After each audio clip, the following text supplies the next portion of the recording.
જૂનાગઢમાં આજે કેન્દ્રીય મંત્રી અને પોરબંદરના સંસદ ને કેન્દ્રીય મંત્રી શ્રી મનસુખભાઈ માંડવિયા અને જૂનાગઢ જિલ્લાના સંસદ સભ્ય શ્રી રાજેશભાઈ ચુડાસમાના અધ્યક્ષસ્થાનમાં district development coordinator and monitoring કમિટીની એક બેઠક જૂનાગઢ કલેક્ટર કચેરી ખાતે બેઠક યોજાઈ હતી. આ બેઠકમાં કેન્દ્રીય મંત્રીશ્રી અને સંસદ સભ્યશ્રીએ સંલગ્ન તમામ વિભાગના અધિકારીઓ સાથે કેન્દ્ર તથા રાજ્ય સરકારના દ્વારા જિલ્લામાં અમલીકૃત વિવિધ કલ્યાણકારી યોજનાઓની વિસ્તૃત સમીક્ષા કરી હતી.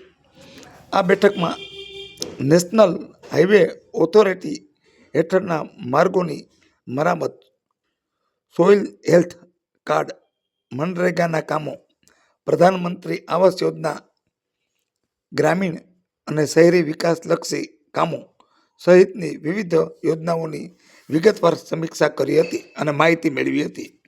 કેન્દ્રીય મંત્રી શ્રીએ ખાસ કરીને અધિકારીઓને તાકીદ કરતા જણાવ્યું હતું કે દરેક કામ સમય મર્યાદા અને ગુણવત્તા સાથે કામ થાય એ જરૂરી છે. આ બેઠકમાં વિવિધ પ્રકારની ચર્ચા કરવામાં આવી હતી.